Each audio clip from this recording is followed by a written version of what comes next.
39 entries, 24 teams entered for this year's Kart IndyCar Championship.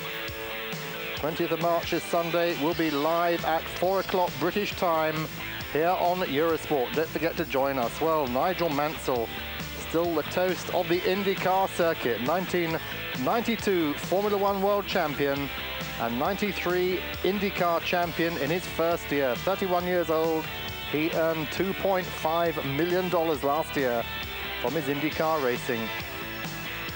Well, Nigel obviously staying with the Newman Haas team, and he'll be driving the new Lola T94, still powered by Ford.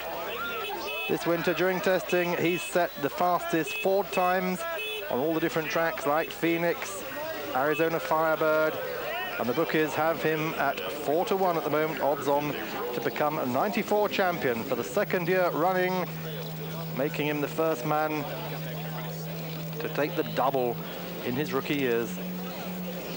Paul Newman, Carl Haas, still his team owners. And the new Lola looking extremely competitive. Built in Britain, as are the Penske's and the Reynards, which are racing in IndyCar for the first time this year. Well, Nigel's teammate, Mario Andretti, he's staying with Newman Haas for 94. It'll almost certainly be his last season, though, after 52 career wins. But who knows, he loves racing, and at 54 years old, he looks younger than ever.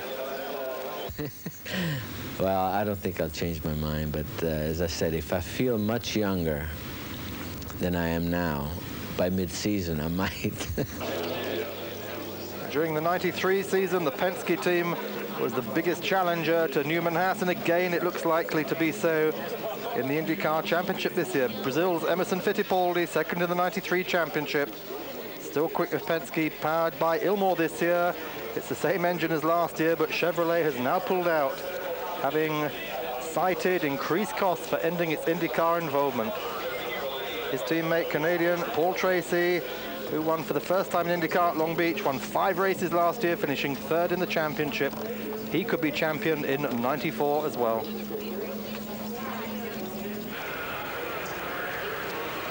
Al Unser Jr. has joined Fittipaldi and Tracy in the Penske team again this year. He was in the 3rd Penske Ilmor.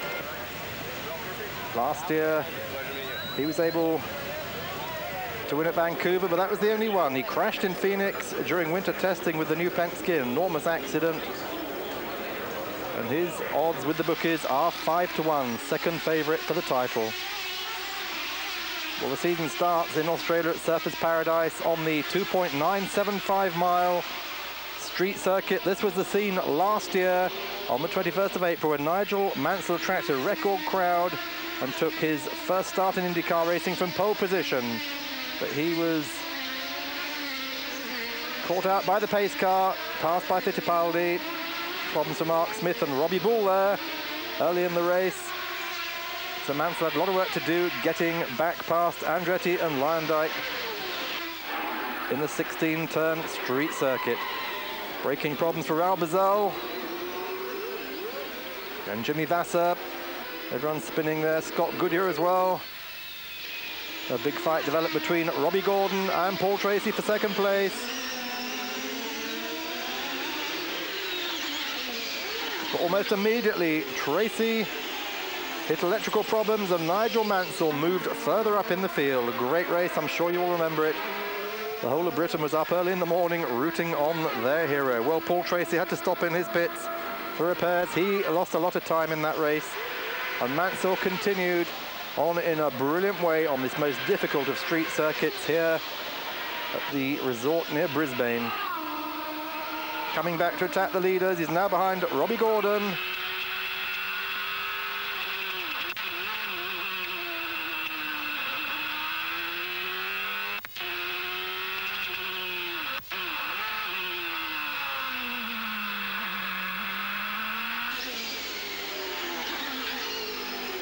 And coming up to one of the chicanes, he finally makes his move. Takes the young Californian under braking.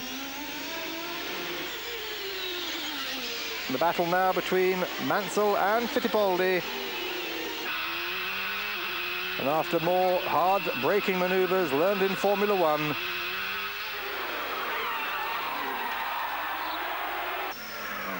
as others go flying off at Scott Brayton, pushed off by Alonso Jr. Mansell catches and gets poised to pass Fittipaldi.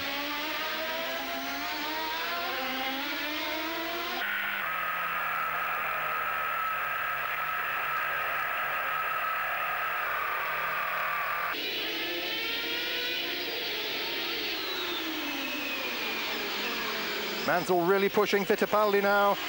Penske being pursued by Lola.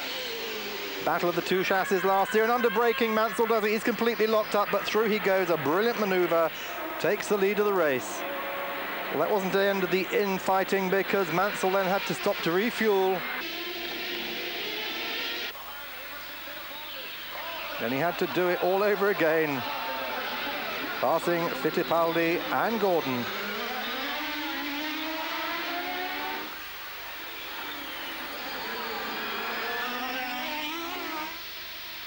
Gordon taken, Fittipaldi falls prey to Mansell's aggressive driving. Mansell, the street fighter, on absolutely stunning form in his first ever IndyCar race. Through he goes, back into the lead, and it's a lead which he was never to lose for the rest of that race. It was very close, though. In the final corners, Mansell ran out of fuel. As behind, Fittipaldi had to fight off Gordon.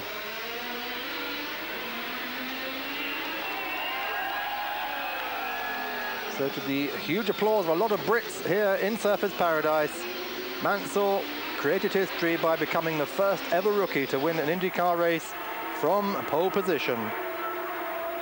After 1 hour, 52 minutes of racing, 65 laps. And the car stutters to a finish and cannot even make the slowing down lap. It was the first win of 5 for Nigel Mansell. Wins that set him on the trail, which ended with the championship for 93. Bobby Rahal, 3 times IndyCar champion. He's continuing with his Rahal Hogan team, and of course they now have Honda power. This is the big news. Honda coming in. Mike Groff, and he will drive the Lola Hondas. The other team with Honda engines will be Dave Coyne Racing, whose IMSA champion Parker Johnson will join in Indianapolis. Well, there is Alanza Senior, 3 times IndyCar champion, winner of 39 races.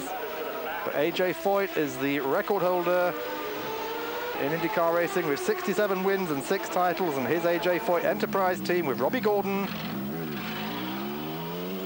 Last year did so well, but the 24-year-old Californian has moved this year and will race for Derek Walker Motorsport. This is Willie T. Ribbs, sponsored by Bill Cosby. Teammate in Derek Walker's team. Ribbs finished 20th in the 93 championship. And the third driver in the team will be Mark Smith, 21st in 93 with 8 points. This is Arie Luyendyk, this year sponsored by Eurosport, along with Olivier Griard, 8th in the championship last year. Series about 1994. Going ahead with the program to purchase the new Lawless with the Ilmore D engines, which should be competitive. I saw the team was very winner. serious about 1994. They hired ProServe to find sponsorship for the team and to put packages together. So it looked like it was a good program, and that's why I joined the team. So Lola Ilmore, and run by Sal Incadella, Indy Regency Racing, with sponsorship from Eurosport, Arie Luyendyk and Olivier Griard. Well, this is Michael Andretti finishing 3rd at Monza in the Italian Grand Prix last September, almost immediately retiring from Formula One, a sport which had not treated him well. Come back to IndyCar racing, and he'll be with Chip Ganassi with one of the new Reynard chassis. 6 of the Bicester chassis racing for the first time in Indy this year. Dick Simon has 2 cars in the championship. Brazilian Raul Boesel is the top driver, 5th in the championship last year.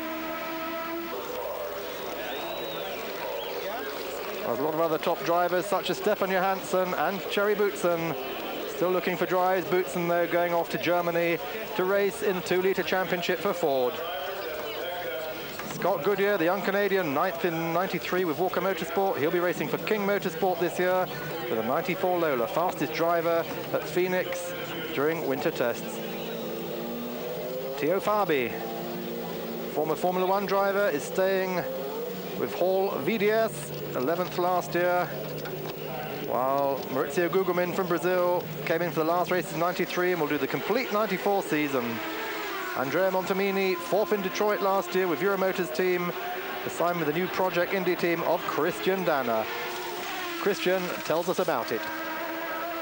IndyCar is very popular. It's actually the last opinion polls about motor racing show that Formula One is the top, and the German Touring Car Championship is second, very close behind. And then next in the popularity is IndyCars, even ahead of rallying, which I think is very, very exciting and very good.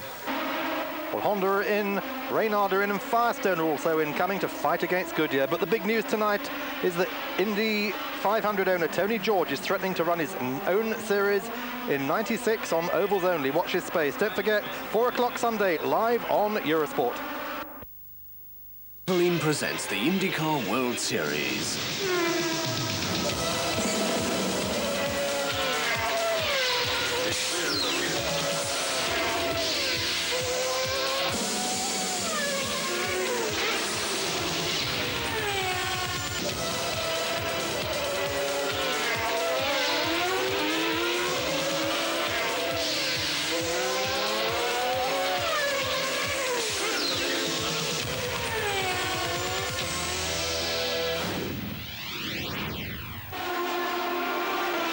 Firestone, the science of safety. There's a wet spot there as the cars go into the corner, but that certainly is not a serious situation. The track looking very dry at the moment. These drivers now have certainly got to be anxious for a green flag and do some racing laps. As I should say, we should be going green. Still picking up pace right now. Let's see if we can actually get a full lap in here without going yellow or without a downpour of rain. Here we go. Green flag is out, and Michael Andretti with a big jump over Emerson Fittipaldi as they head for the chicane once again. Now Mo begins to close in just a little bit. Nigel Mansell runs his car up on the rumble strips. And Robbie Gordon back there in 4th position is keeping up with the 3 ahead of him. Yeah, the lead 4, then there's a bit of a gap back to Alonso Jr. And behind Alonso Jr. comes Mauricio Gugelmin. We'll be able to see now how good that Reynard is around this street circuit. Of course, untested at this point on an oval on a super speedway, but Reynard certainly looking good, although Emerson Fittipaldi is able to stay very close, as are Robbie Gordon and Nigel Mansell. Early stages in the first or second green flag laps we've had. And the sun glistens brightly now off of these cars as nice weather has fallen upon us. Look at Robbie Gordon. He made the move, a nice move, outbreaking Nigel Mansell. And Mansell, as he did last year, falls back to 4th position here in the early going from his pole-sitting position. And Robbie Gordon made that move on what was called Mansell Corner, because that's where Nigel made all his moves last year. So a wonderful move by Robbie Gordon, although he did lock up that left front. Which doesn't look like his flat spot of the tire at all, but he did lock it up for quite a little bit there. But obviously he felt he got the room, and he put a nice maneuver in. As we see a replay once again, Robbie Gordon on the inside. Nigel Mansell starts to turn in. He's on the racing line, but Gordon is already down the inside of him. Little puff of smoke from the tire, and a nice maneuver by Robbie Gordon in the Walker Motorsports number 9 Valvoline sponsored car.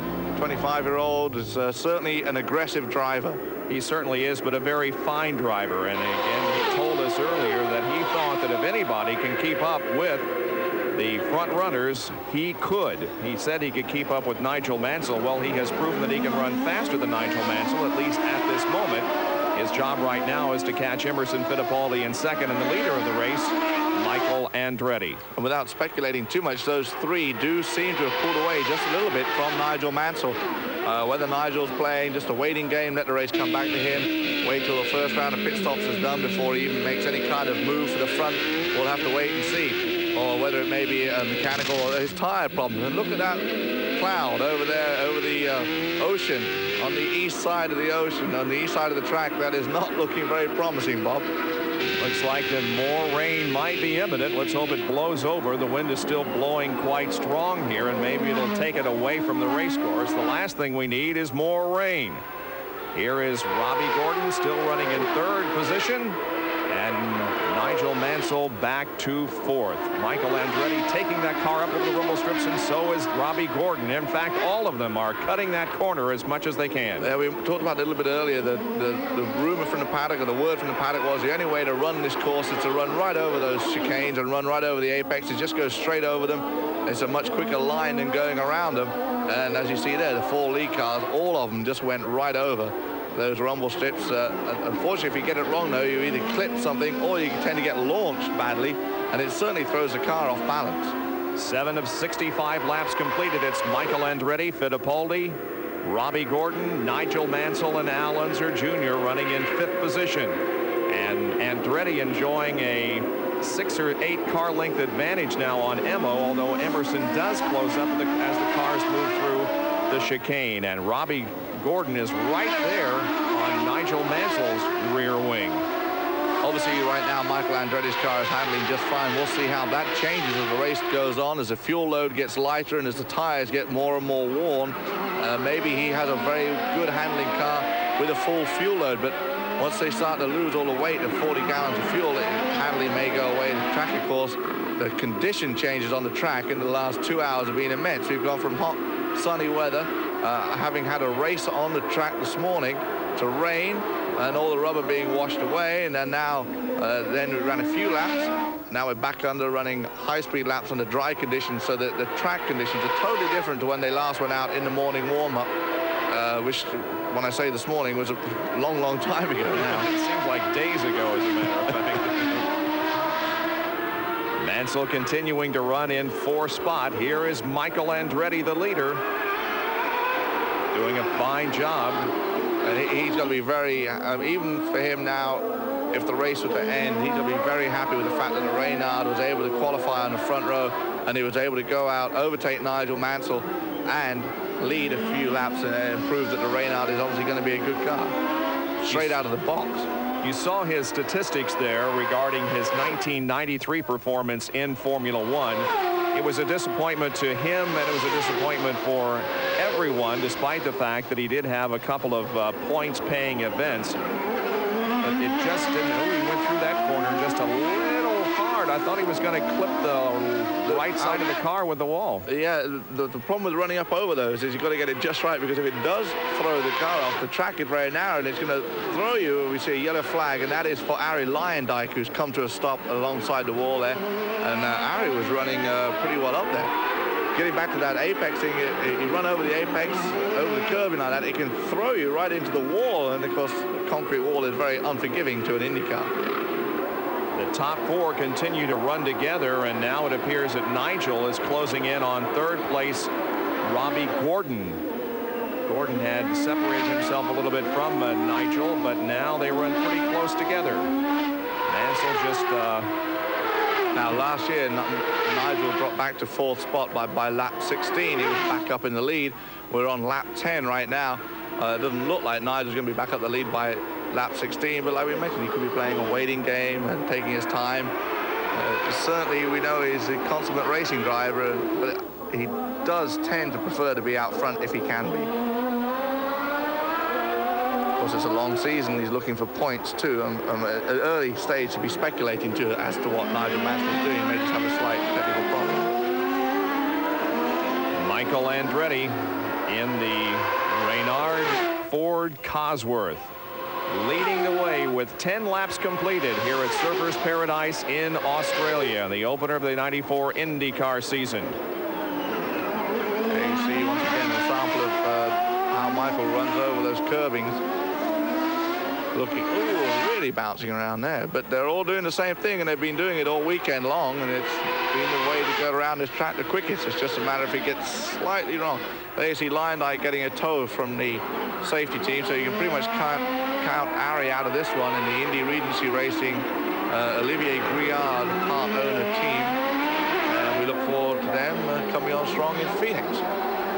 And and certainly the Indianapolis Motor Speedway is one of the tracks that Arie Luyendyk likes best. He has had some great performances there, including a win, and you know he's always competitive at the Indianapolis Motor Speedway. Right now it is Michael Andretti continuing to set the pace. He is throwing that car through the chicanes, up and over the curbs, and getting as much out of it as he possibly can, as he has done all weekend here. Just throwing that car everywhere.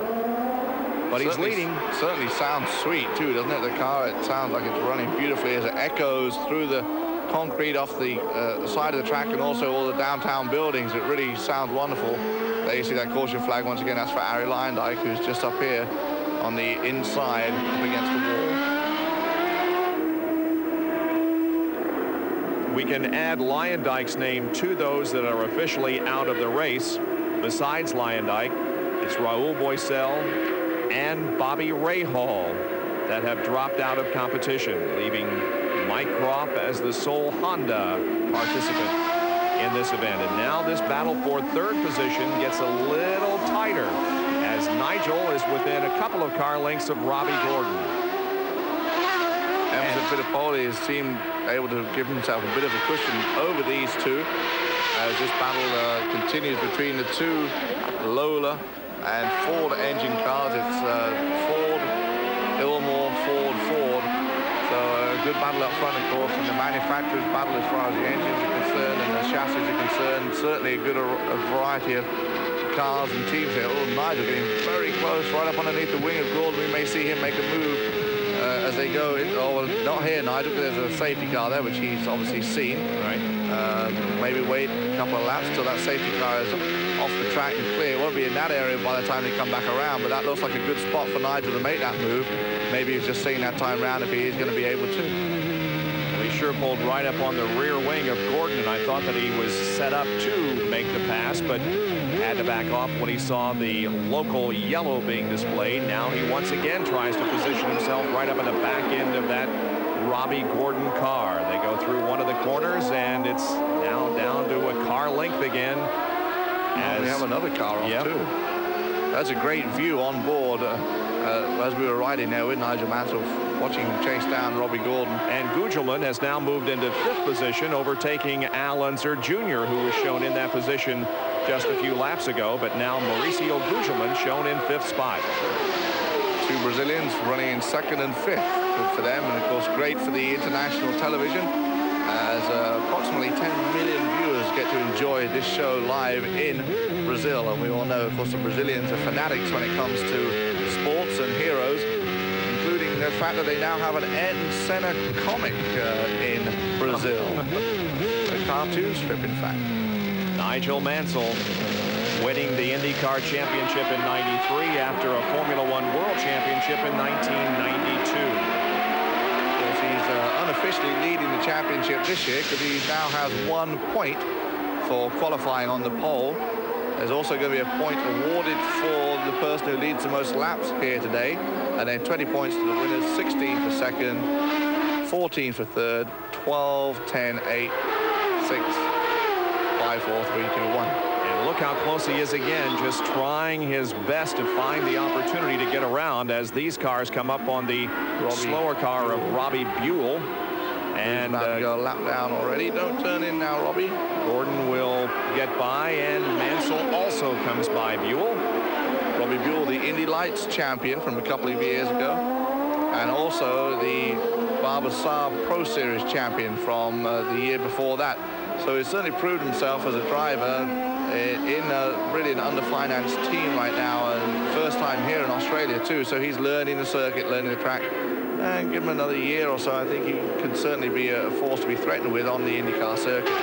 Gordon continuing to hold his third position, although Nigel Mansell is right there at his rear wing. Gordon changing teams this year. He was with A.J. Foyt last year. This year running for Derek Walker, and also securing the Valvoline sponsorship. Now we ride alongside Nigel Mansell as he dogs Robbie Gordon. Yeah, that was interesting at the end of last year. Robbie Gordon was saying, well, I think I might be moving. Got some good drives lined up. And A.J. Foyt kept coming out with press releases saying that he had signed Robbie Gordon to a 3-year contract and Robbie Gordon was his. Look out, here is a pass. Nigel comes right alongside him and tries to make the move. Boy, they're running wheel to wheel down through here. Let's see who breaks first. Mansell succeeds in making the pass. Wow. Pass, and there you can see how equal these cars are as they ran down that straightaway. I mean, barely a fraction of little extra speed carried out of the corner by Nigel Mansell, which allowed him to make the move. But you can see how the power and the horsepower and the pop-off valves really help to keep these cars fairly equal. So now Mansell has moved back to third position. He started from the pole, was passed by Michael Andretti in the first lap. And then a couple of laps after that had fallen all the way back to fourth, but now he has repassed Robbie Gordon and is in third position as the Kmart Caltex.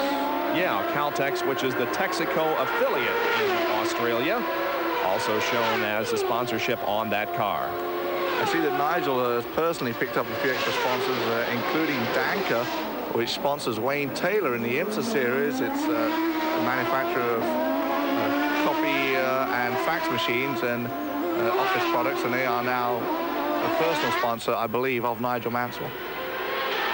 A tremendously popular driver throughout the world, especially in the United States and Great Britain. Nigel Mansell, who won the hearts of many race fans when he came over here last year and accomplished what he did in the early part of the season, and then continued to rack up wins throughout the season until he won at Nazareth, which gave him the 1993 IndyCar World Series Championship. And he commands huge audiences and attracts amazing crowds to anywhere he goes. When he was doing the Kmart appearances last year, they were saying how happy they were with him because of the fact that when he was there, hundreds of people were showing out for autograph sessions.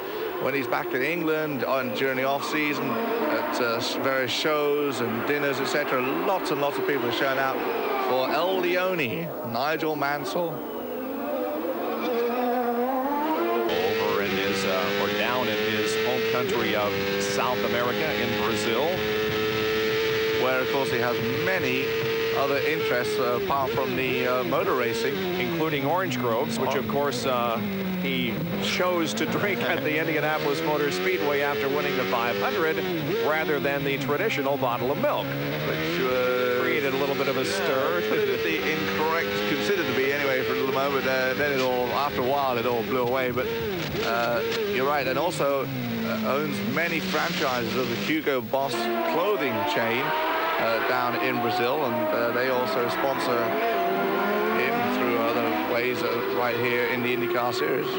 Danny Sullivan owns a couple of those franchises up in Canada. Watching second and third position here, Emerson Fittipaldi in the Marlboro #2 and Nigel Mansell in the Kmart #1. The leader of the race is Michael Andretti, and he has continued to stretch out his advantage over Emerson Fittipaldi in the last few laps. Michael Andretti took the lead before the end of the first lap and has held it all the way so far, as now Mansell begins to put a serious challenge on Emo, and he's going to get him under braking again. A nice move by Nigel Mansell, and he goes to second. Yeah, Mansell, I think, in those few laps before that, the first 10 laps, have backed off a little bit, said, okay, I'll let the race come to me, or worry about pit stops and stuff. But every time he's gone around, he's getting radio reports at how much Michael Andretti is pulling away. And Nigel's really got the bit between his teeth now, as he is able to get by Robbie Gordon, blow him away, and then come up alongside Emerson Fittipaldi and make the move at will as they go around that turn, under braking into the left-hander. And he has now firmly got his sights set on Michael Andretti, who he doesn't want to get off to a huge lead that can't be caught up later on. So Nigel Mansell, once again, thrilling the crowds. We mentioned it last year. He came back after 16 laps to retain the lead. This year looks like he's on a mission to do the same thing, making a move down the inside, very nice and smooth. Emo sees the move, recognizes it's being made, and stays out wide, doesn't turn in on him. Of course, Emo still wants to be there at the end when the checkered flag drops. Didn't even smoke the tires when he made that pass. Just made a nice move to the inside, a nice, smooth, clean move. And Mansell goes to second now behind Michael. Fittipaldi third, Gordon fourth, and Mauricio Gugelmin continues to run in fifth position after qualifying for the 6th, 7th spot. Here's Michael. And as you can see, he has quite a lead on Nigel. Now Mansell will try to cut into that advantage. Quite an empty trap behind him. Of course, it's all going to change in about another 8 to 9 laps as we get the first round of pit stops underway. And that is certainly where a race can be won or lost. And a car in the fence. And badly damaged, and obviously a bit of a flame coming out the back. I think that's Robbie Gordon. That is Robbie Gordon in the number 9 Walker Motorsports car, and that is bad news for Robbie, who was running in the 4th spot, having just lost that position earlier to Nigel Mansell. Robbie is going to have to go back to Derek and explain exactly what happened there. Well, the good news is that Robbie was able to get out of the car under his own power, obviously is uninjured, but Robbie Gordon's day comes to a close after he ran very, very well. Here he is coming off the chicane, just getting sideways and nailing the wall, doing a half spin and nailing the wall on the right side of the car, and then a small flame breaking out of the rear of the machine, but that's nothing serious. Robbie Gordon, however, drops out of competition after contacting the wall. And that's what we talked about not long ago when we said he'd get that just slightly wrong. When here we have an onboard picture as he clips the apex and again, and it just throws him off. It throws the balance of the car off, and you can see him back off. Now you hear him heavy on the brakes as he's got it locked up going backwards, but it just threw the weight of the car off, and it threw him into the wall, and threw him slightly sideways, which then when he tried to correct, put him into the wall. Michael Andretti, Nazareth, Pennsylvania young man, from McLaren back to the IndyCar ranks and leading this race. There he passes Hiro Matsushita, car number 22, the Panasonic machine. One of the hardest guys in the IndyCar racing to overtake, and also one of the ones you overtake most often, unfortunately, and came to some criticism last year from Matsushita, as he did seem to be awkward to get by, and he does tend to have to be gotten by a lot of times. There you see once again the official confirmed out of the race, Bobby Rahal in the Honda Alpha Cell. Oh, and Villeneuve is off course and through the sand trap, but flies over it and keeps going. Yeah, he should be okay. I don't think any damage occurred to the car. A bit of a shake, but smooth sailing, and it shouldn't have cut the tires or anything, so Villeneuve should be able to continue. Of course, he had that stop earlier for the black flag situation, which dropped into the back of the pack after making a pretty good start. Now Nigel Mansell comes up, and you can see him try and get by Matsushita. Here's Villeneuve, and it looks like he got together a little bit with Mark Smith as they went into that corner. Mark Smith running under slightly new colors, but in the Craftsman sponsored car again this year. Mansell lapping some of the back markers. There he passes Hiro Matsushita, and now look, there is at least Michael is within Nigel's sight, so he has cut into that lead quite considerably in the last 3-4 laps. There's a treasure pod at the end of the rainbow as far as Nigel can see now. And a few laps ago we couldn't even see Nigel Mansell, so he's really cutting into that lead pretty quickly and would like to get much closer before that first round of stops comes up. Lap traffic could play a part in that. Sometimes you encounter a slower car at a point where you have to brake and get completely slowed down before you can pass him, and other times you can pass him cleanly, and so that may have contributed. But in any case, the separation between first and second is much less now as Nigel closes in, or begins to close in, on Michael Andretti. See another yellow flag. Seems like they've got yellow flags out all over the place today. They're the stationary yellow flag, which means it's not a full course caution, but a local caution in that part of the track. But it seems like there's a lot of them, as now we're seeing Michael Andretti make his first pit stop. And this seems like it's fairly early to me after only 18 laps. Well, that's a full course caution. Full course caution. Indeed, and so Mansell also takes advantage of the full course caution to come in for a pit stop. First and second are in. Work being done on Michael Andretti. It's completed already. Here comes Emerson Fittipaldi in behind. Michael is rolling once again, and that advantage that he had built up is going to all go away now because the pace car is on the race course. And that's something that other forms of racing and racers dispute, and they say, you know, the yellow flag, all that advantage that Michael Andretti worked so hard to get has now been thrown out of the window. But it works for the other drivers too. Maybe not at this race, but the next race it could be Nigel Mansell that's leading by 10 seconds and then gets a yellow flag, and then his advantage is lost. So it works out fairly evenly. unless, of course, you're consistently leading every single race by 30 seconds, and you always have to go back and join the rest of the field. But the way Michael was able to pull away at the beginning, I think we'll see him do that again. But Nigel did a wonderful job of catching up again after 18 laps, dropping back to 4th spot. Not surprisingly, the reason for the full course caution is to get Robbie Gordon's car off the racetrack. He crashed a little bit earlier, and his car was in a dangerous position, and so they brought out the caution. We're at Surfers Paradise in Queensland, Australia, in the Australian FAI Grand Prix IndyCar race here on ESPN International. And Mauricio Gulgerman was able to get out in 3rd spot ahead of Emerson Fittipaldi and Teo Fabi. So a great run. Now we have another incident, and that Mark is Smith. Yeah. And who did he just run into? He has had contact with somebody back in the chicane, and it has torn the right suspension off of that car. Mark Smith, who is running in the number 15 Craftsman Tool Walker There's Racing. the other car. It's Sam Pedri, who has had his problems here in his IndyCar debut. He was involved in a couple of incidents on the first lap of a couple of starts that we had, and now he has had contact with Mark Smith, and it looks like that this may eliminate him because he began to unbuckle and get out of the car. I was going to say they stopped earlier with the yellow flag, and there's maybe caused some fuel consumption problems later on in the race. Now with that incident, it's going to be a longer yellow. They're going to run on quite a few yellow flag laps right now, so it really shouldn't affect the fuel situation later on in the race. Exciting as the first half has been, we still have a lot of things to show you and tell you about, because we have had numerous incidents of contact out on the racetrack in one form or another.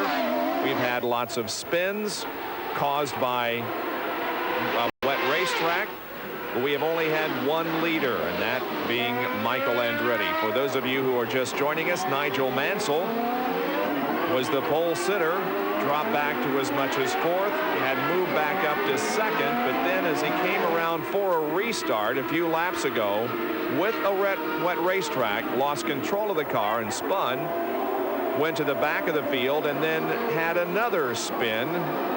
So Nigel Mansell is down a lap and will undoubtedly not win his 2nd consecutive race here at Surfers Paradise. Watching some action in the back of the pack now, or in the middle of the pack. That's Teo Fabi and Mike Groff running together, and Mauricio Gulgerman, Scott Goodyear, and Nigel Mansell at the back of that thing.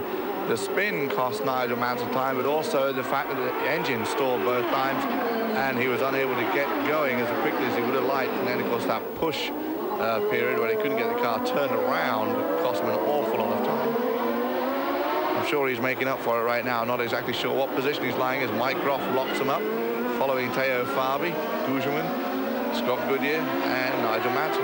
Bobby Rahal, Mike Groff's Honda teammate, was one of the first out of the race on the very first lap. And here's Willie T. Ribbs, who was involved in an incident with Adrian Fernandez a few laps ago and got out of the car, got back in it, fired the car, and drove it back to the pit area, and that's where he is right now. Getting some attention from the Walker Motorsports team as they try and keep that car running and maybe pick up a couple of points as Nigel goes down the inside of Scott Goodyear in the number 40 King Motorsports entry and is able to make that move. He's in 10th position. And working hard to get points for the season, because only just over halfway through this race, and Nigel could still win it. I mean, things we've seen today, anything could happen. Nothing is impossible, at least with Nigel and here, because we have seen just about everything you can imagine in this race so far. Now he's right up underneath the wing of the Brazilian Mauricio Gulgerman in the number 88, which is basically a team car to Michael Andretti, who is leading. Fernandez smoked the tires there again. I thought he was going to crash, but didn't. Scared me. And there's Mike Groff locking him up again. And Nigel comes down the inside of Mauricio Gulgerman to pick up that position too. So a nice overtaking maneuver there. He also locked them up a little bit. Nothing too serious. Really, unless there's flames coming out the back of the tires and about 30 feet of smoke, then it's not too serious as far as Nigel's concerned. Mansell will give it everything he's got, regardless of where he's running and regardless of whether he's in contention or just battling for another spot. Looks like he's going to be able to out-drag Mike Groff down on this long run and get him, too, under a braking maneuver. And Groff gets together with Fabi. Now Nigel runs, just gently taps the back of Fabi. Shouldn't have done any damage, but boy, oh boy, now we see Groff pull off. He's got some damage there on the front of the car. Wow, I mean, what a race today. We've seen pushing and nudging and getting together in wet and dry conditions. Just incredible. And besides that, we started off with a 2-hour delay because of rain. Here it is once again. Now that's Groff moving alongside Fabi, making contact with him, getting the car sideways, and Nigel has to slam on the brakes. And I don't know whether he had contact with the back of Fabi's car or not. I don't believe he did, but boy, it was close. Groff did a great job too of getting it all locked up and smoke coming out of everywhere, but then right just before the corner, before it was too late to make the turn, he let off the brakes, turned in, and got around the turn successfully and is able to continue, although it's obviously costing a lot of time and a lot of tire wear. Mauricio Gugelmin there at the back of this trio started 7th and ran up in the top 5 for a while, but he too has dropped back in recent laps. Still having a good run, as we were saying. That is the team car to Michael Andretti, the Ganassi owned, and there you see the top 5 after 41 laps of 65. Still Vassar in 4th position and Stefan Johansson in 5th, and that is the replay of the incident between Nigel and Fabi, which also involved Mike Groff. Johansson is in 5th, and I believe this right here is a run for 7th, 8th, and 9th, and somewhere in there is a 6th place car.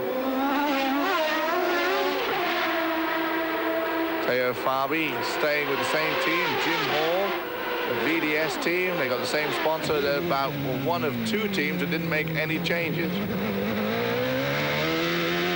Nigel short shifting there.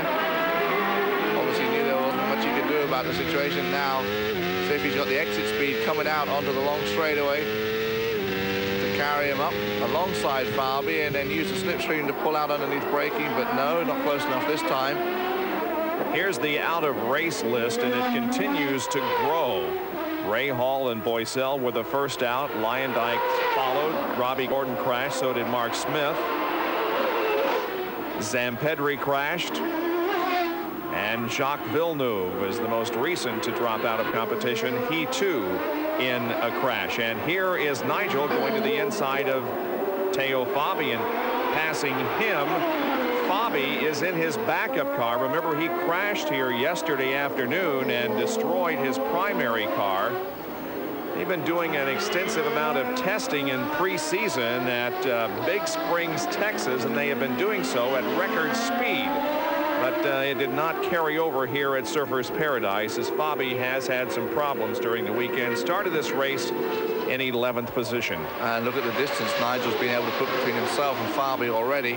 And how many times have we seen that? The picture of Nigel, this picture right here, going down the inside on a left-hander, locking up that left front. How many times in this race, this year and last year, have we seen that? It's just phenomenal how he's able to just continually play that same maneuver over and over again, and it works every single time for him.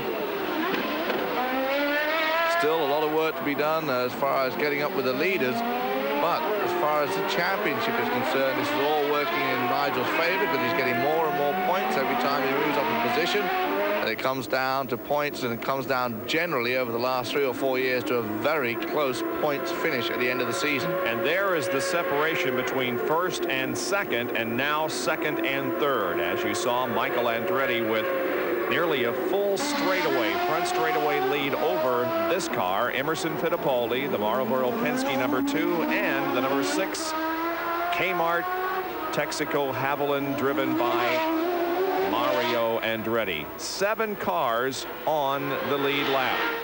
So Nigel is a lap down, and he's going to have a very difficult time gaining that lap back. Yeah, I don't think he'll gain a lap back, but he can gain some positions, and of course you still get points even if you finish a lap down. You still get the same amount of the points you would have done if you weren't a lap down. In his case now of running the last 20 or so laps till the end to pick up as many points as he can. This camera with the light that it's letting in, it really doesn't let you know, but it is getting dark there. There's serious running into some serious shadows on some parts of the track. And visibility is getting to a minimum at this point with the oil and everything else on the visor. They've used all their rip-offs because of the rain earlier. And visibility is really getting to be a tough problem, I should imagine, as they circulate this 2.79-mile circuit. Emo and Mario second and third. Talk about great names in racing. I mean, in a race you got Emerson Fittipaldi, Mario Andretti running for second and third place. Emo's most recent victory came last year in Mid-Ohio. He visited victory lane 3 times last year. Of course, the big one, the Indianapolis 500, he was the winner.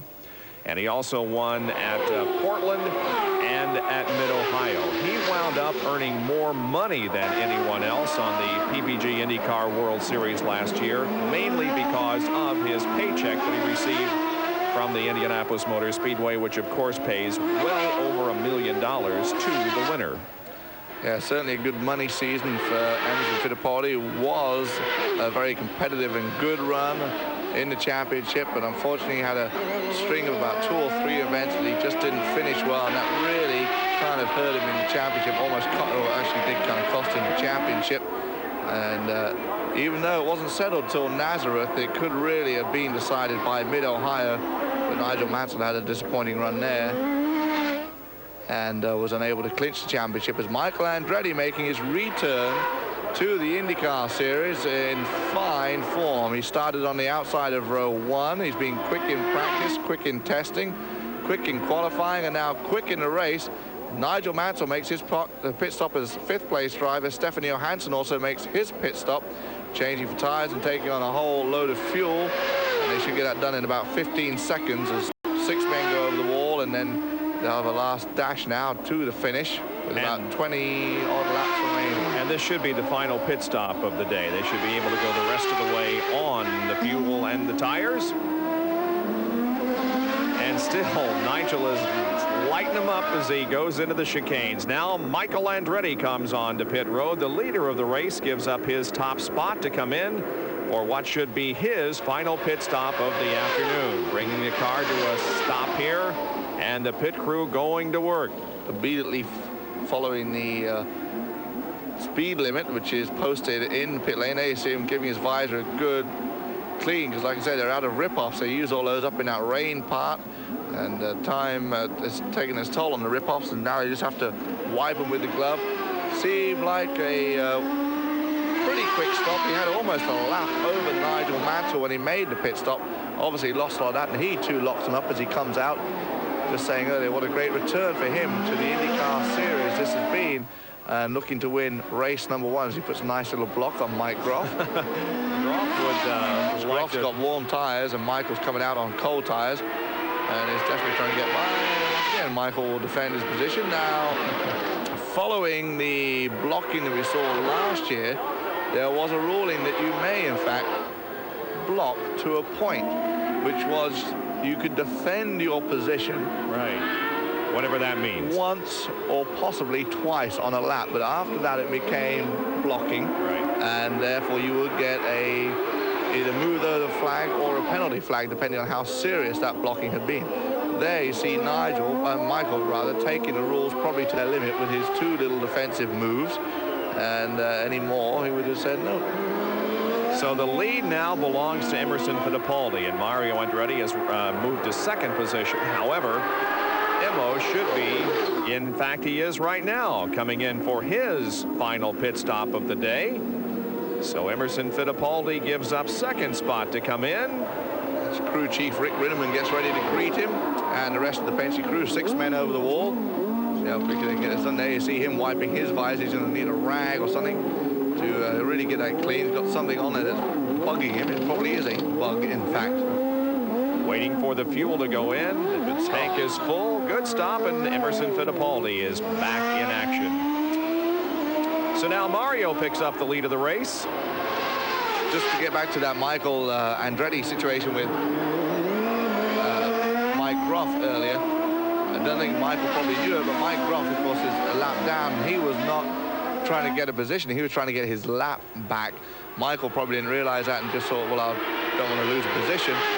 Michael Groff, of course, would like to get back on the lead lap, which is why he was fighting so hard for that. And there you see Emo. So all three of these guys have locked him up. And there you see how they run. So Emo got out ahead of Michael. So Fittipaldi is, or will be, when everyone makes this pit stop, the lead of the race, or will he? Here's Michael making the move, and he got him. Yeah, because Emo, of course, coming out on the cold tires once again. Michael's already got one lap into his and some heat in his. Now is how quickly can he pull away, or how much can Emo stay with him, because he's got those colder tires and he needs to really push it to stay with him. Doesn't want to lose contact right away. It's got Goodyear too all over the back of Emerson Fittipaldi. So Michael Andretti has had his final pit stop. Father Mario, I believe, is still the leader of the race because he has not made his pit stop. But when he does and all shakes out, everybody has made their stops, it will be Michael back in the lead. And he appears to be pulling away from Emo. The Reynard chassis appears to have passed at least its initial test here this weekend. The race isn't over yet, but it has performed very, very well. Yeah, I certainly think Adrian Reynard will be very happy. Michael Andretti is obviously very happy, and I think you're right. It has taken on and proven that it can do it. It's come out of the box, basically. This is the first race of the season. A lot of people were expecting it to come here, maybe run well, but then drop out, have a problem. But it's performed brilliantly so far for Michael Andretti. And also the other drivers, Jimmy Vasser is running well in his, Teo Fabi in his. Jacques Villeneuve was doing okay till he got knocked out of the race. So it really has proven its point that it's going to be a competitor right from the word go throughout the rest of the season. Tide's gone out. Yeah, it has, and the skies have cleared up again. But you're right, it is getting a little bit dark here. As you can see, most portions of the course are in deep shadows now, as it is just a little past 6 o'clock here. Yeah, this race course was due to get underway at 2 o'clock. We had a 2-hour delay, a little over 2-hour delay, in fact. Started the race after 4 and getting ready to finish it about 6:15 or so right here, 6:20, with about 18 laps remaining. Just over a minute a lap. Scott Goodyear is staying right with Emerson Fittipaldi in the Budweiser car. Goodyear, who is driving for Kenny Bernstein, as we said, has not been particularly happy with the way his car has performed all weekend. He was complaining after the first and second days of qualifications that the car was just getting no grip whatsoever. It's performing fairly well here, at least in these last laps of this race. There is Mario Andretti, and once again that shows you how far Andretti is back of Emo in third place. Of course, Mario's now made his pit stop and charging him down for that position. One thing, or one person, two people, in fact, we've really not seen any of today. Al Unser Jr., who qualified well and immediately went back to the back of the pack. And also Paul Tracy, who after making having that problem early on when he went into the tire wall, has been running. The car wasn't damaged. He's been running ever since, but we've really not seen him at all day. Mike Groff right behind Mario Andretti. And he has portion of his front wing missing, does Mike Groff. Makes handling somewhat tricky for him around this tight street circuit. Although downforce here is not as important on most street circuits. There you see the top 5. Gugelman has moved into 5th position. A few laps ago it was Johansson that was in 5th, but now Gugelman is.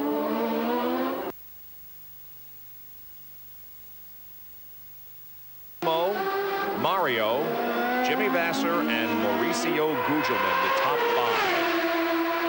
As we near the closing laps of the 65-lap event here at Surfers Paradise, a race that has given us just about everything you can possibly imagine. Jimmy Vasser running in the Reynard now this year, looking to equal his best performance of last year, which was a third-place finish at Phoenix at the Oval, where, of course, we had major changes towards the end of the race as we lost Paul Tracy and Emerson Fittipaldi.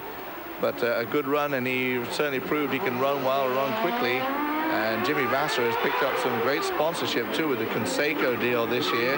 That originally was going to go to Adrian Fernandez, but something happened in the off-season, and Conseco backing Jimmy Vasser in the STP Hey-Ho Racing entry, which is the Reynard with the Ford engine. 16 laps to go as we see Scott Goodyear coming up behind Emerson Fittipaldi, but that is not for a position.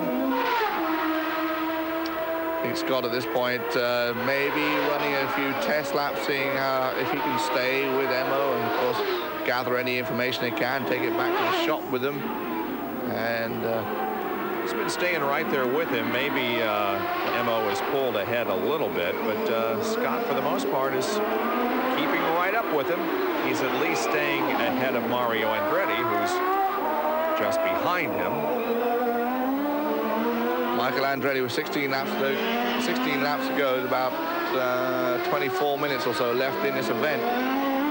Quite, like we say, quite an impressive debut and quite an impressive return to the series for him, and I'm sure it will certainly boost his ego and versus morale as he makes his return to the series, because he's a little bit in the dumps after that Formula One try last year, and to a point, you know, you start believing the press, you start believing what they do write about you, and now, of course, he's come back out and just said, well, no, this is what I really am, and here I am going to be leading the championship. Yeah, I think it does quiet a lot of the critics who were so critical of Michael after his poor performance in Formula One.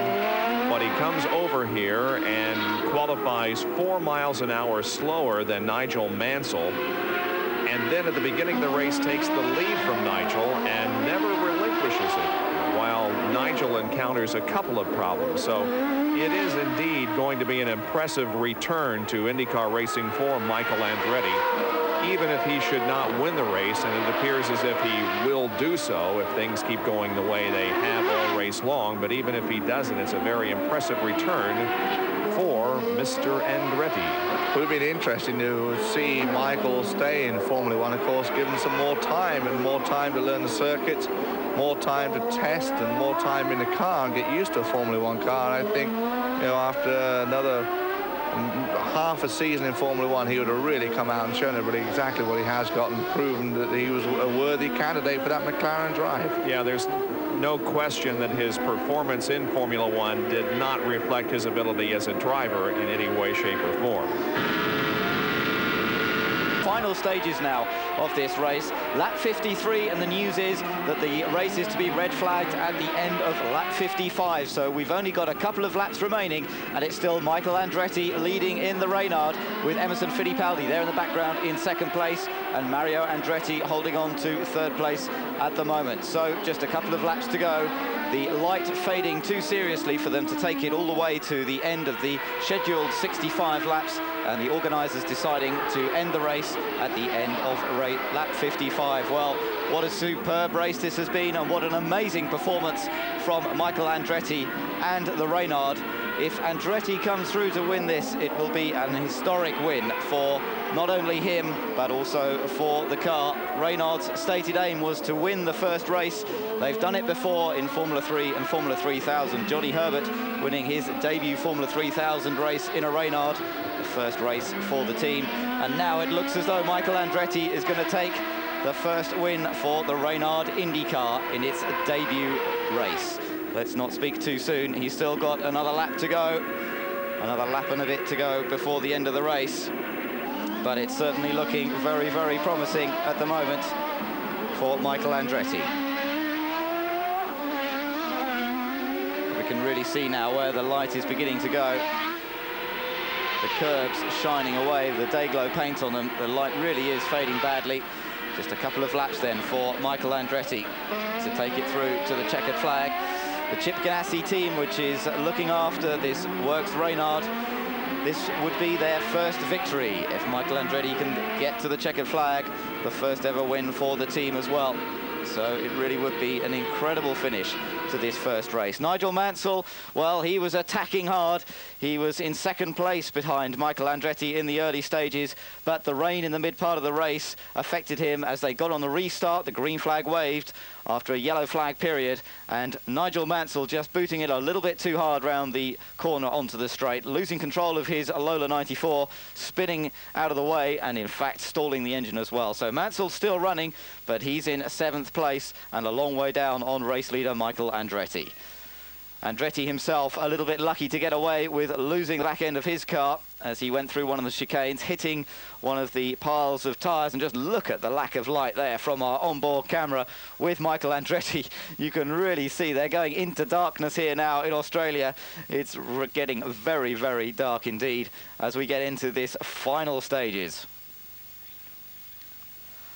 So Michael Andretti just onto the final lap now, and just dealing with Teo Fabi in one of the other Reynards just in front of him. It's been a good performance from all of the Reynard cars in today's event, and well, those of you at the Reynard factory in Bicester, I know you're all watching. If you've managed to stay awake this long after having been up all night, no doubt, to watch this, it's been well worth it to see the performance of the cars.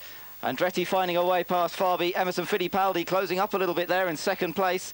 And the leading Penske driver from Surfers Paradise, very much Emerson Fittipaldi. Paul Tracy went off in the first lap of the race originally, did damage to the car. He did rejoin, but we haven't seen him feature. And as for Al Unser Jr., well, we really haven't seen anything of him all afternoon. So Junior has not featured, but Emerson Fittipaldi has been very much there. There he is in second place. He's very, very close to Michael Andretti as we get into the final stages. Just to that point I was making before, I'm sure some of the drivers radioed in to the crew chiefs and said, hey, you know, we can't see out here. Speak to the officials as they come round on this final lap. Michael Andretti looks as though he's going to come through to take the checker flag. Fittipaldi still chasing hard. Mario Andretti holding on to third place in the Lola. It's going to be 3 chassis in the top 3 places. But the one that counts for Michael Andretti is the Reynard that he is driving. He's slammed it over the curbs all the way through the race. It stood up to that treatment very impressively indeed. Adrian Reynard and Rick Gaughan out there in Australia to watch this debut victory for Michael Andretti. And here he comes to take the checkered flag. The opening win of the 1994 season goes to IndyCar returnee Michael Andretti. Second place to Emerson Fittipaldi, and a fine third place to Mario Andretti. And look at the delight in the Chip Ganassi team. It's their first ever victory. And, well, what an achievement. There is Chip Ganassi himself, a former driver who never managed to win an IndyCar race himself. And now, finally, the team has achieved it. Superb stuff. It's Michael Andretti's win. It's the last race he won at Laguna Seca at the end of 1992. He's returned to IndyCar in winning style, and it's surely the correct answer for all the critics who slammed him after his season in Formula One in the McLaren last year. It's exactly the answer he wanted to give, and, well, he couldn't have done it in any better way.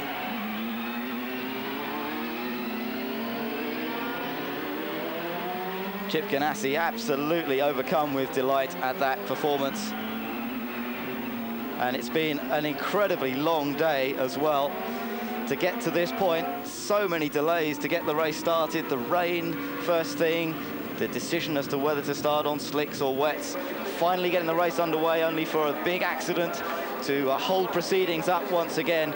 Then the race getting underway, everybody coming in for slicks in the early part of the race. Michael Andretti leading from the start. Nigel Mansell dropping back to 4th, then fighting his way back up into 2nd place. Then the battle seemed to be set between Andretti and Mansell, but just as it looked as though it was set, the rain came down, and on the restart after the yellow flag, Mansell threw it away. He spun away the Lola and dropped right out of the reckoning. Then Michael Andretti leading the rest of the race. He was worried for a moment after the second round of pit stops when Emerson Fittipaldi took the lead briefly, but another aggressive bit of overtaking from Michael Andretti saw him retake the lead, and it was a lead that he was not to lose right the way through to the end of the race. Superb driving from the American, and everybody in the team absolutely delighted with that performance. Emerson Fittipaldi in second place, and Mario Andretti taking the final podium place in this Arrivederci year for Mario in 1994. Jimmy Vasser a fine fourth place in another Reynard. Stefan Johansson in last year's Penske holding on to take fifth position. So 2 Reynards in the top 4, Penske in second and Lola in third. Gugelmin and another Reynard in sixth. Farby in another Reynard in 7th place. Then the Lola Honda of Mike Groth. Mansell finally ending up in a 9th position. And in 10th place, IndyCar rookie Scott Sharp. So it's been a very eventful first race here at Surfers Paradise. And the IndyCar season is really set up well. Round 1 has been decided, and round 2 from Phoenix can be seen live here on Eurosport on April the 10th. I hope you can join us then. Till then, from Ben Edwards, thanks to Bob Jenkins and Guy Hobbs. Goodbye for now. Valvoline presented the IndyCar World Series.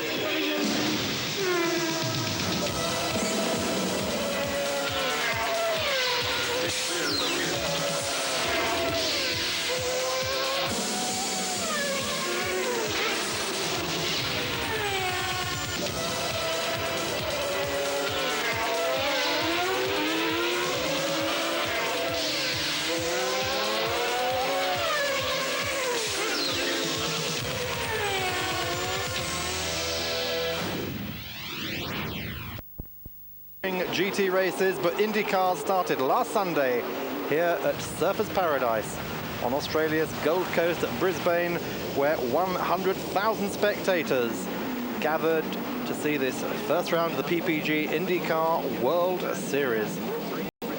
Great weather for qualifying, which saw Nigel Mansell for Lola, Michael Andretti for Reynard alongside each other on the front row of the grid. 93 champion Mansell has a lot to defend, his 93 title following his 92 Formula One world title, and there's been a lot of work on the Lola over the winter. He has been the fastest Ford-engined tester throughout the winter, and Mansell is still extremely motivated. Let's find out what his aims are for 94. We talked to Nigel during qualifying. Good winter. We've done a lot of great testing with the Newman Haas team, and you know, as you can see, we're very competitive at the moment, but it's early days yet, and I just hope it keeps going as well as it looks. For his teammate Mario Andretti, a final season, 54 years old, 4 times IndyCar champion. He's had problems finding the right settings around this street circuit. 2.79 miles with corners changed somewhat now, they've been eased. And his son Michael Andretti back in IndyCar racing with the Chip Ganassi team for Reynard, very motivated after an appalling year in Formula One. He takes second fastest, and he wants to prove he can be champion again as he was in 1991. I'm happy to be back. I think I'm in a really nice situation with the Ganassi team. You know, there's a lot of good people here, and I think the Reynard chassis seems to be a good chassis out of the box, and hopefully there'll be some good things that come out of this team. So Lola stronger, Reynard stunning on its debut, but the Penske team too seems stronger than ever. The new chassis very efficient in private testing. Emerson Fittipaldi, second last year in the championship, makes third best time.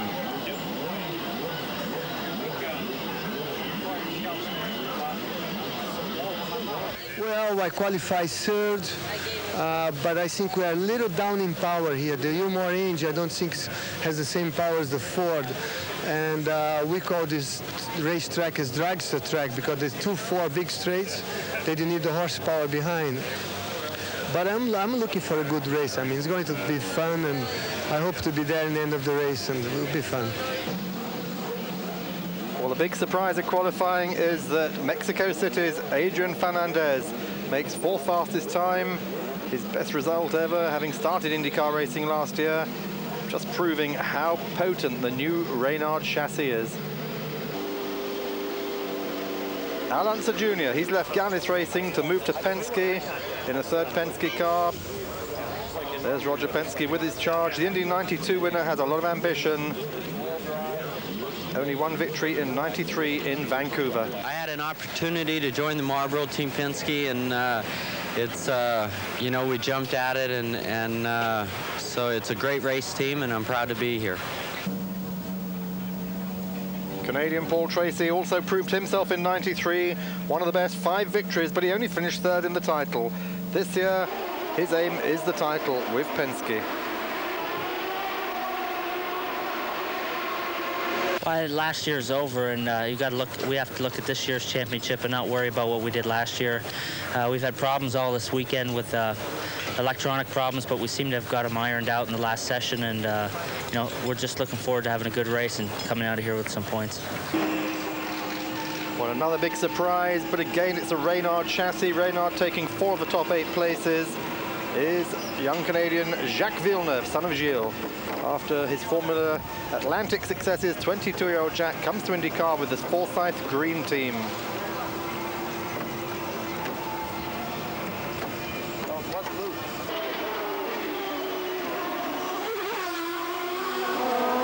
Yesterday, the first day was very tough. We were 20th on the grid, but today we managed to fight, and the car was much more drivable, so I could really push it, and you know, we went down quite a lot in time, and we got closer to the top of the grid. Well, the Honda engine makes its debut in IndyCar racing with Bobby Rahal and Mike Groff in the Rahal-Hogan team, using Lola chassis for the Honda Indy V8. 3 times IndyCar champion Bobby Rahal, not happy with his qualifying, way down the grid. I think for the first day, pretty good. We need to work on our chassis a little bit more, but not so bad. I think the car, the engine has a lot of potential. Well, the Japanese are keeping very quiet about this engine, giving nothing away. It's designed by the American part of Honda Performance Development. It's 2.65 litre V8 turbo with over 750 horsepower, so it is said. As we introduced the IndyCar to the US, we have 2 objectives. One is the market tour, and the second is motivate the American associates working in Honda or relating to Honda, like vendors and dealers, everybody. So this is the first time for American Honda to introduce the race itself to the American people. Well, Eurosport, as you know, is involved in IndyCar this year with the Indy Regency Racing team. Their Lola chassis delivered a little late, so they couldn't find a lot of time for practice to get the basic settings sorted out. Arie Luyendyk had a lot of work to do this weekend, but he's satisfied with the way the team is going. Although Olivier Griard misses Australia, he will be, however, at the next race at Phoenix. Well, I think the team can only go, you know, further from here. I think the team is going to get better and better, because obviously it's a small team, and we're all new together. But I think I'm really happy with the team so far. Nonetheless, only qualifying halfway down the grid. Luyendyk does find a further 1.2 seconds. And team owner Sal Incadell is happy. He knows that after Surfers Paradise, there's a lot of work to do, but it is going to pay off.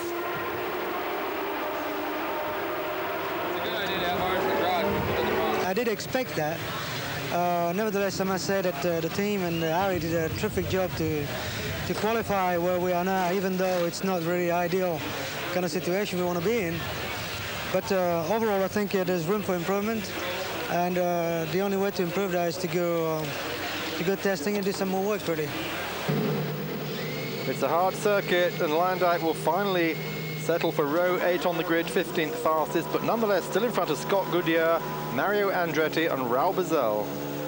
Practice was very hard for a lot of people, and the race is going to be equally difficult.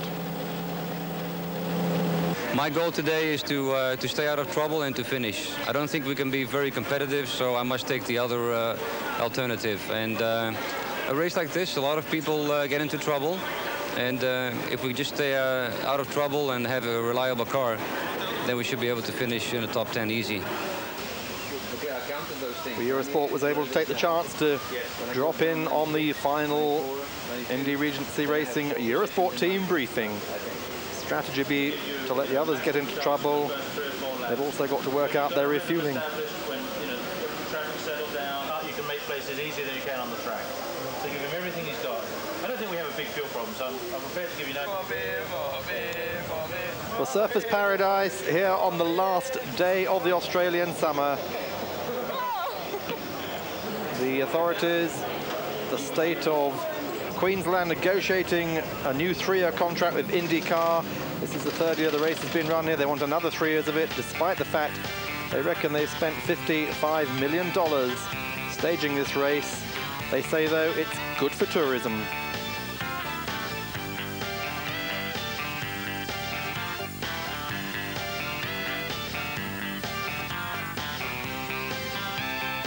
Well, despite all the work they put into it, you can never rely on the weather, and shortly before the start of the race, rain starts to fall. It's a bad start for the 94 season, and the cars are out on the rolling laps. When the rain comes down, the red flags have to come out, and it is 1.5 hours after the original official start that the cars are finally released, but not for long.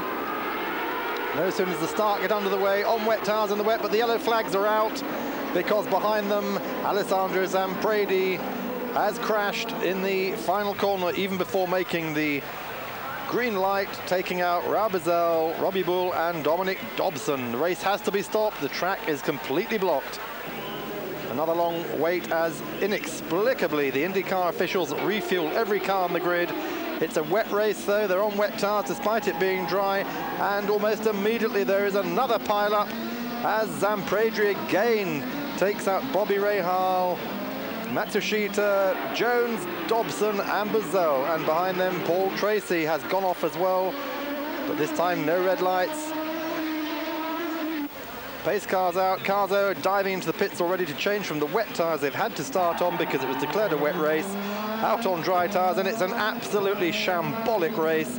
This was 2 hours and 20 minutes after the race should have started, and again, inexplicably, the organisers do not shorten the race from 65 laps, but let it try to run its full course. Anyway, meanwhile, Nigel Mansell's been passed by Michael Andretti, and he's in 4th place by the time they get back out in the race. Andretti leading from Fittipaldi, but Mansell sitting in 4th place for 10 laps, then starts to take places back 3rd and then 2nd from Fittipaldi, but Robbie Gordon has crashed. He spins out, the car is left by the track with the transmission oil burning merrily. We see it again in not so slow motion. A big accident, but he's not hurt, and again Zampredi crashes, his 3rd crash of the day, this time being collected, not his fault, by Mark Smith, and out again come the pace cars. Well, this race absolutely turning into a real farce as Nigel Mansell at the restart again spins out in the wet. Michael Andretti going well clear now. Mansell then stalls the engine, and Andretti in the Reynard looks like it's all clear, but he goes off. Still on slick tyres, and the track is damp in one part, dry in the other. Hits the tyre wall hard. All he has done to the car as it transpires is to break a rear wheel, but luckily the tyre does not lose its air pressure, and he goes further ahead. Well, behind, a huge battle developing now again between Michael Andretti, who passes Thierry Fabi, and Emerson Fittipaldi. He jumps from 4th into 2nd place in one fell swoop. The rain comes down again. People spinning out. That was Mike Groff. He will go on to finish 8th in the Honda engined car, having lost Ray How. We see again Mansell's earlier indiscretion in car. He was to spin again down the escape road, stalled again, and had to make a long comeback drive.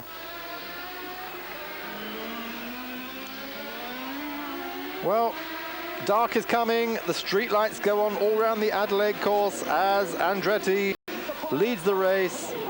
And the race has to be finally stopped after 55 laps, 10 laps short. Michael Andretti taking his 28th career victory and giving Reynard its debut victory in IndyCar. Reynard having won every Formula it's contested in the first race, Formula 3 with Andy Wallace, Formula 3000 with Johnny Hurlett, and now IndyCar with Andretti. So it was such a big race for me personally. I prayed long and hard for this day after everything I went through last year, and it just feels so good. Emerson Fittipaldi in 2nd place, and very impressed by the man who beat him. Well, I was running very strong in the end, but Mike was doing a beautiful job, and I was catching the last 3-4 laps. and hoping he was going to do a mistake, but he never done. And he deserved. He did a beautiful job. But in third place, Father Mario Andretti, the grandfathers, finishing second and third. Jimmy Vasser fourth. Stefan Johansson fifth.